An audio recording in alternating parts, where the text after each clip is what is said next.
India T20 world కప్ని third time గెలిచింది. Extraordinary performance మన ఇండియన్ ప్లేయర్స్ నుంచి ఫైనల్లో. సో ఇండియా ఫైనల్లో న్యూజిలాండ్ ఓడించడానికి 7 మెయిన్ రీజన్స్ చెప్తా. అవి ఏంటంటే, first and the foremost important reason India first batting చేయడం. ఎందుకంటే వరల్డ్ కప్స్లో ఫైనల్ మ్యాచెస్లో ఫస్ట్ బ్యాటింగ్ చేస్తేనే ఆ ప్రెషర్ తక్కువ ఉంటుంది.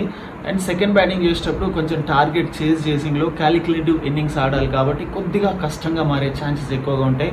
అండ్ ఇండియాకి ఈ వరల్డ్ కప్ మొత్తం కూడా అదే సక్సెస్ ఫార్ములా లాగా కనిపించింది. దాంతో 255 రన్స్ హ్యూజ్ టోటల్ని న్యూజిలాండ్ ముందు పెట్టగలిగింది.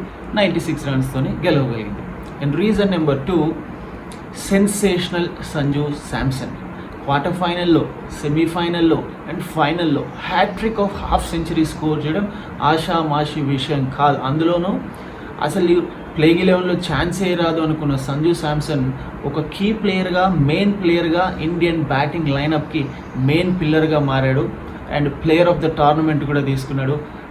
సంజు శాంసన్ ఎక్స్ట్రాడినరీ బ్యాటింగ్ వల్ల ఇండియాకి విక్టరీ ఈజీ అయింది. ఈ 3 మ్యాచ్లలో హ్యూజ్ టోటల్ పెట్టేందుకు ఈజీగా మారింది. అండ్ రీజన్ నెంబర్ 3, సంజు శాంసన్తో పాటు అభిషేక్ శర్మ ఇంపార్టెంట్ టైంలో, ఇంపార్టెంట్ మ్యాచ్లో రన్స్ స్కోర్ చేయడం, 50 స్కోర్ చేయడం, అది కూడా చాలా కంఫర్టబుల్గా, చాలా కన్విన్సింగ్గా కనిపించిండు అభిషేక్ శర్మ. దాంతో ఇండియా ఫాస్ట్గా 100 రన్స్ని స్కోర్ చేయగలిగింది ఓపెనింగ్ పార్ట్నర్షిప్కి. అండ్ పవర్ ప్లేలో కూడా హ్యూజ్ రన్స్ని స్కోర్ చేయగలిగారు. సో ఆబ్వియస్గా ఓపెనర్స్ పార్ట్నర్షిప్ చక్కగా రానిస్తే ఏమవుతుంది, నెక్స్ట్ వచ్చే బ్యాటర్స్కి రన్స్ స్కోర్ చేయడం ఈజీగా మారింది. రీజన్ నెంబర్ 4, ఎప్పుడైతే ఇద్దరు ఓపెనర్స్ మంచి స్టార్ట్ ఇచ్చారో ఆ స్టార్ట్ని క్యారీ ఫార్వర్డ్ చేయడం కూడా చాలా ఇంపార్టెంట్. దాన్నే ఎగ్జాక్ట్గా ఏదైతే కావాల్సిందో అదే చేసిండు ఇషాన్ కిషన్. ఎక్స్ట్రాడినరీగా ఆడిండు, 50 రన్స్ స్కోర్ చేసిండు. ఈ వరల్డ్ కప్ స్టార్టింగ్లో బాగా ఆడిండు, కానీ దాని తర్వాత కొంచెం డిప్ అయినట్టు కనిపించింది తన స్కోరింగ్ ఎబిలిటీ. బట్ ఇంపార్టెంట్ టైంలో తను కూడా రన్స్ స్కోర్ చేశాడు. సంజు శాంసన్తో కలిసి అద్భుతమైన పార్ట్నర్షిప్ బిల్డ్ చేయగలిగిండు. And reason number 5, reason number 5, ఎప్పుడైతే లాస్ట్లో ఒక ఓవర్లో 3 వికెట్లు పడినాయో ఆ తర్వాత శివం దూబే ఎక్కడా కూడా ఇన్నింగ్స్ మొమెంటం కోల్పోకుండా లాస్ట్ ఓవర్లో స్పెషలీ ఆ జిమినేషన్ బౌలింగ్లో 6s కావచ్చు, బౌండరీస్ కావచ్చు, అది కూడా స్కోర్ చేయడం చాలా కీ. ఎందుకంటే ఓపెనర్స్ రాణించడం, తర్వాత మిడిల్ ఆర్డర్లో బ్యాటింగ్ చక్కగా రావడం అండ్ ఫినిషింగ్ కూడా అంతే ఇంపార్టెంట్ ఏ టీమ్కైనా ఒక హ్యూజ్ టోటల్ పెట్టడానికి. శివం దూబే ఈ ఒక్క మ్యాచ్లోనే కాదు, త్రూ అవుట్ ద టోర్నమెంట్ చాలా అద్భుతంగా ఆడాడు. ఇంపార్టెంట్ టైమ్స్లో ఇంపార్టెంట్ నాక్స్ ఆడాడు. ఆ సెమీఫైనల్లో వెస్టిండీస్తో కావచ్చు, ఎవ్రీ టైమ్ ఐఎమ్ దేర్ అన్న విధంగా తన బ్యాటింగ్ కొనసాగింది. రీజన్ నెంబర్ 6, న్యూజిలాండ్ రన్ చేసుకొచ్చినప్పుడు వాళ్ళ ఓపెనర్స్ ఫినలెన్ అండ్ టీమ్ సైఫర్ట్ ఎక్కడా కూడా నిలదొక్కునే ఛాన్స్ ఇవ్వలేదు ఇండియన్ బౌలర్స్. చాలా త్వరగా ఇద్దరు ఓపెనింగ్ పార్ట్నర్షిప్ని బ్రేక్ చేయడంతో అక్కడే కంప్లీట్గా అయిపోయింది ఇంకా మ్యాచ్. ఇద్దరు ఓపెనర్స్ స్పెషలీ ఫినలెన్ అవుట్ అయిన తర్వాత ఎక్కడ కూడా న్యూజిలాండ్ మ్యాచ్లో గెలుస్తుంది అన్న విధంగా అనిపించలేదు.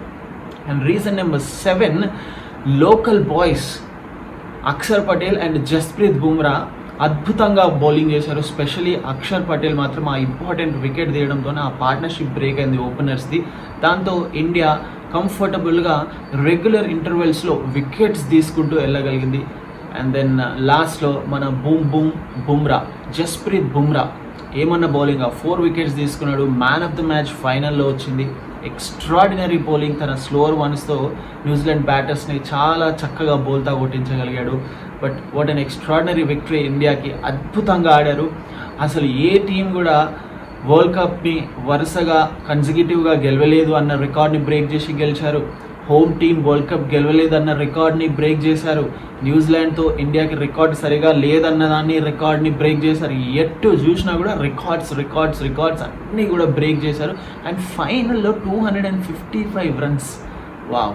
అండ్ ఇంకొక ఇంపార్టెంట్ థింగ్ కూడా మాట్లాడాలనుకుంటున్నా, అదేంటంటే మనం ప్రతిసారి గౌతమ్ గంభీర్ని క్రిటిసైజ్ చేస్తుంటాం టీమ్ సెలెక్షన్లో కావచ్చు, ప్లేయింగ్ 11లో కావచ్చు. But when it comes to T20 format, I think తను చాలా సక్సెస్ఫుల్గా కనిపిస్తున్నాడు. ఛాంపియన్స్ ట్రోఫీ కోచ్గా వచ్చిన తర్వాత, ఏషియా కప్ కోచ్గా వచ్చిన తర్వాత, T20 వరల్డ్ కప్ కోచ్గా వచ్చిన తర్వాత credit to Gautam Gambhir and team management కూడా.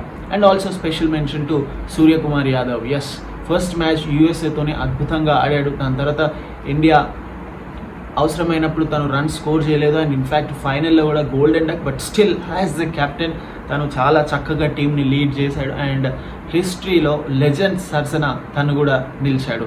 ఒక మహేంద్ర సింగ్ ధోని, ఒక యువరాజ్ సింగ్, ఒక సూర్యకుమార్ యాదవ్, వీళ్ళు ముగ్గురు ఇండియాకి కెప్టెన్స్గా వరల్డ్ కప్స్ అందించారు. వావ్, సూపర్బ్గా అనిపించింది ఇండియా జర్నీ ఈ వరల్డ్ కప్లో. మీకు ఎలా అనిపించిందో కామెంట్ చేయండి.